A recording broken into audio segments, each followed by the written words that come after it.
Very good. So I work for the O.C. Tanner Company.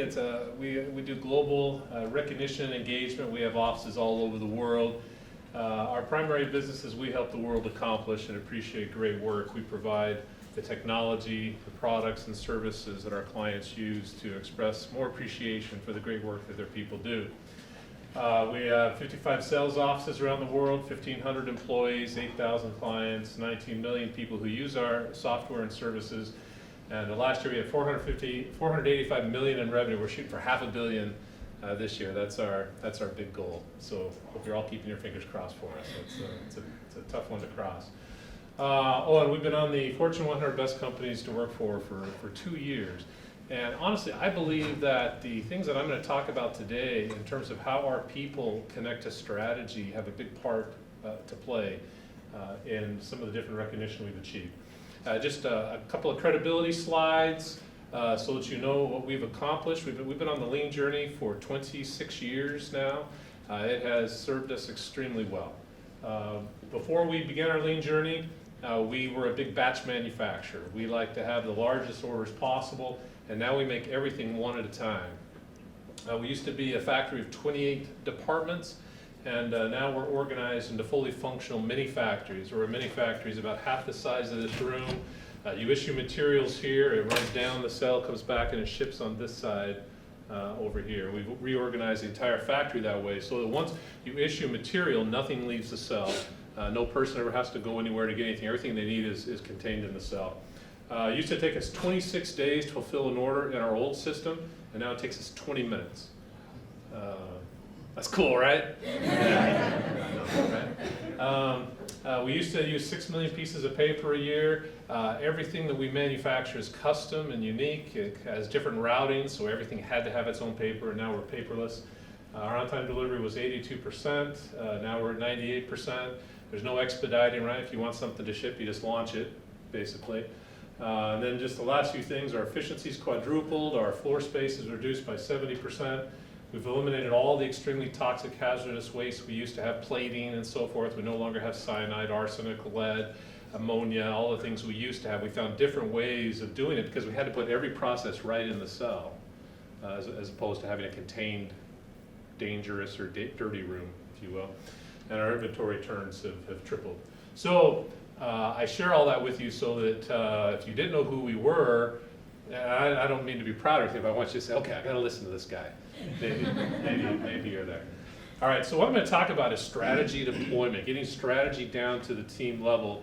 For us, it's setting strategy at the executive level and then finding ways to cascade it to every team member so that they figure out how to be involved in strategy. Now what I'll start with is the VPs from Global come together once a year in August. We go off-site, we spend half a week, and basically we're reviewing all what's going on, all the challenges, the current condition, the opportunities, and we define the annual strategy maps. This is a strategy map for this year for the company, defined last August. And in it, we define a strategy map tells your people this is where the focus is, and this is what we need to apply resources to. So following that meeting in August, we began to cascade that in. So I'm the supply chain and manufacturing now, and this is what I'm going to talk about now is this subset of the company. All right. So beginning in twice a year in September and then in March, we do our strategy deployment with all of our people. We used to do a full year, but we found we were finishing projects at about the 8-month level and taking 4 months off. So now we do it every 6 months. Someone suggested 2 years ago we go to every 3 months. That's too crazy. Even what I'm about to describe to you, you'll say, yeah, do it every 6 months. That's good. We basically review that twice a year. We make time to celebrate and recognize. We are, after all, a recognition company. We help every person at every level, the executives, the VPs, the managers, and the team members kind of review where they are in the company and how they help others. We give direction to the teams, and then the teams define and set their goals. And I'm going to walk you through this process. In week 1 of September and week 1 of March, it's our review and celebrate week. We spend 2 days, Wednesday and Thursday in the afternoon, so that we can have 2 shifts attend. We have a 120 group and team leaders, all our engineers, our buyers, and everybody come to what we call the Carolyn Theater that's on our campus. And in that meeting, each of them present to everybody what they've accomplished in the last 6 months. And it takes us 2 days to get through all the teams. Very upbeat meetings, very positive. Generally, most teams have accomplished a lot. And what they're reporting on, I'll show you. They come and they say, here's the lead metric that we were chasing. Here's the lead lag outcome. Here are the cost savings we've accomplished, the number of improvements. And I'll come back to some of this in just a moment. On Friday of that week, the executive leadership team, there's 10 VPs and directors, we go out and we visit every team. We start at 6 in the morning with a half-hour breakfast with our third shift team, and then every other team gets 15 minutes. We begin by discussing company achievements. This is everything that the company's done that's good in the last 6 months, and then they tell us all the great things that they've accomplished. It's really a repeat of what we heard Wednesday and Thursday, but it's all the team members telling us, this is what we did. It's very celebratory. At the end of that discussion, we say, man, great job, guys, great 6 months. Go home, have a great weekend. What happens on Monday? And everyone shouts back, we start all over again. Which I love that. So week 2, we come and it's our scan and plan week. On Tuesday, we do an executive review, so all the directors and vice presidents, again from around the world, we come together for a full day. We review the current condition, all the challenges, all the opportunities. We make sure that we're all on the same sheet of music. The directors weren't in the offsite, so we review the strategy map, and we get all of us in the same place. And then on Thursday and Friday of that week, we take all of the exempt employees off-site for a 2-day meeting where the idea again is to get them all on the same sheet of music. We spend all of Thursday just reviewing data, one after another.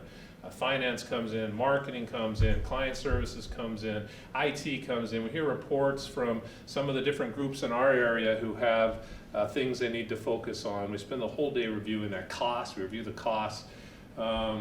By Friday of that day, we start to break into value streams and then subsections of the value streams where each of the group leaders is trying to figure out, okay, what is it that I need to take back to my team? What is it that I need to cascade to them based on everything that we've learned in these last couple of weeks between the VP retreat, the director meeting, and the group leader meeting? So that happens at the end of the second week. And the third and fourth week then is the weeks where our teams are dreaming and scheming is what we call it. They come back, the group leaders come back, and that first week they're cascading all the information to the teams and review the offsite direction. And it's this meeting where every team is looking at the strategy map and saying, okay, I see how we contribute. We contribute right here. This is what you need most from us right now is to do this. They determine their direction and then they prepare a target statement and figure out how to connect it to strategy and the lead and lag measures. And let me just pause on that for just a moment. Time really flies fast in these things. I don't know if you noticed that, but I think we're okay. On the lead and lag metrics, let me give you an example. So last year we set the target to hit $500 million this year, and it was a big stretch goal for 2016 and then for 2017. And each of the teams now has to figure out how do we connect to that and to the other things that are going on. And we have a team over in our distribution value stream that's really just kind of pick, pack, ship product. Like if somebody gets recognized and they pick a mountain bike or a TV or a tool or something like that, we have those stored, right? And this team will pick it, pack it, ship it to the person. It's a fast growing part of our business, and so they figured between where we were and $500 million, their business was going to grow 50% in 2 years. And but they wanted to do it when they were talking about how do we connect to strategy, what is our team direction going to be? They came back and said we are going to grow 50% in 2 years, and we're going to do it without adding any headcount. We're going to get efficiency gains of 50% in 2 years. And their goal was, with 4 periods to go, they would do 10% efficiency gain, basically each of the 4 periods, and then the other 10% comes through, I don't know, you finance people would understand. Compounding, yeah. Couldn't think of that. So that's a lag metric. The lag metric is 6 months, 10% efficiency improvement. And we asked them, well, how does that connect to strategy? They very proudly say the companies get $500 million, and I think they want us to do it without, while lowering our costs. I love it. They see a connection. But then we ask, what is the lead metric? What's the thing that you're going to focus on every day? You're not just going to come in every day and say, hey, we got to cut costs, we got to cut costs. And what they determined was that they were going to implement in the 6-month period 85 improvement ideas. They did some math based on previous amounts of improvement ideas they'd implemented, and they said if we do 85, I think we'll get a 10% gain, basically. So that's their lead metric. We got to get to 85, and then the lag is the 10% gain. Let me tell you one other one. We have a different value stream, several manufacturing value streams. One of them is making like a lapel pin charm like this that I wear here. This is my 25-year service award. And this is a mature business, right? We're only making about 600,000 of these a year now. And so you ask that emblem team, so between here and $500 million, what's going to happen to you? And they're like, nothing. We can go to $500 million and our business won't budge. We say, okay, then how are you going to connect to strategy? And what the emblem team said was, well, first of all, if that distribution team thinks they can get 10% efficiency gain, so can we. And this is what we're going to do. We are going to get 10% efficiency gains so that over the course of a year, one team member is freed up to go move to another value stream that's actually growing. We're going to move people to a growth, so we don't have to hire so many people. Loved it. It's a great lag metric, connects to strategy, makes the whole team feel like they're doing something that matters. Okay, what's your lead metric?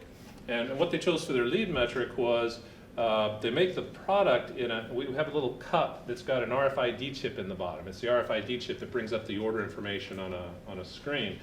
And they've got a certain number of lids cups in their team, and how many they have determines how long it takes to produce product, right? At the time it was taking about an hour to produce product. And why do you have WIP in a line? What are you trying to hide or bury or cover? Yeah, quality issues, machine issues, anything that's going wrong, right? And so they were saying what we were going to do is every day we're going to come in, we're going to take one lid out of the system, and then we're going to see what goes wrong. We're going to basically expose some rocks, and then we're going to dig the rocks out. I love it. I think that's fantastic. So that was their lead metric. Every day, we take a lid out, and we're going to solve the problems that come with it. And frankly, it connected with me that I thought indeed that could drive an efficiency gain. That made sense to me, so I was comfortable with it. All right, so on the following Monday and Tuesday after weeks 3 and 4, all these teams basically come in by value stream. They sit with my executives. They talk about this. Like I just talked with you. They tell us what they're going to do, why they're going to do it, what they think matters, how it connects to strategy. We give them feedback. I would say 5-6 years ago, half of them were going back and rewriting their target statements. The target statement basically says, we will move this metric from this to this by this date. That's their target statement. And then they describe the lead metric that they're going to do to accomplish it, and they describe how it connects to strategy. We just make sure all that makes sense, or at least it makes sense to them. All right, so the 5th week is basically we present to each other. We go back to the Carolyn Theater again. This time everyone only has 3 minutes, so we do it in one afternoon, and every team gets up in front of each other and says, here's what we're going to do, here's the target condition, here's the lead metric, here's how we're going to accomplish it. Knowing that 6 months later, they're all going to be back in that same room reporting on what they said they were going to do. So that's the 5th week. So then we start the strategy deployment process. And now I want to talk about the accountability and follow-up that we do. Every Tuesday and Thursday, but not in March and August, but other than those 2 months, we go and visit, my executive team and I go and visit a different team. We spend an hour with the team. And they love these visits. They're very upbeat visits. We don't spend any time being critical. We don't point at something that's wrong. It's all about, we want them to be pleased that we're coming. Yay, they're coming, kind of thing. That's the best way to have them be for these. We go to the team, and basically in this visit, we give an executive report of kind of what's going on with safety, with revenue. We show them gross margin, how that's doing. They all are part of gross margin, obviously. And then they tell us how they're doing with their personal safety, with their tar condition, their lead and lag metrics, and any cost savings and improvements that they've done. A lot of show and tell, a lot of bringing stuff out, saying, look, when we did this, let's walk over here and see that. A lot of laughing, a lot of cheering. Someone will say, we did this project improvement here and we saved $236.17, and everybody applauds and cheers. I love the fact that it doesn't matter how big the money is, the cheering is the same. Every penny, every second counts in our mind. Here's a picture, an example of one of these meetings. This is actually in our product development area. And just the last slide I want to show you, this is one of our teams. Salt Lake City is an international Red Cross destination, so we get people from all over the world move to Salt Lake, and really some astonishing people move there. And the very best of them come work at OC Tanner, which is spectacular. But look at these people. I mean, I love these people, and I trust them. Right? I trust them. If they say to me, I'm going to go out and make a difference, and I'm going to make something happen, and this is how I'm going to do it, I say do it. Go and do it. What do you need from me? How can I help you?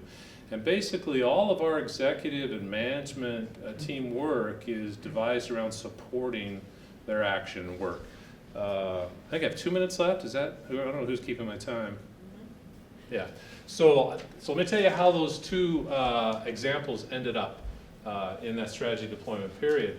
The merchandise example, they struggled to get 85 ideas implemented. We went to visit them, so we go and see them twice, right, in the 6-month period, and the first visit, they were not on track to get 85, but they were still determined that they were gonna do 85, and we're asking, well, you sure, you know, what's in the way? No one had ever done that before, and they were saying, well, the work's kind of getting in the way, you know, okay, I hear you. We've been kind of busy, and second visit, they still weren't on track, still determined, but I could sense a little bit in their eyes of we're not gonna make it. But they refused to change their goal. They wanted to stay at 85. They got to the end of the period, and we really don't focus on the lag metric. We focus on the lead. If they say they're going to get 85 improvements, then that's what we hold them to. And they came into the reporting session in the theater, and they're kind of hanging down. You know, we didn't get 85. I know we said we were going to, and they kept trying to get us to change, and we stuck to it. We only did, I don't remember how they did, like 60 something.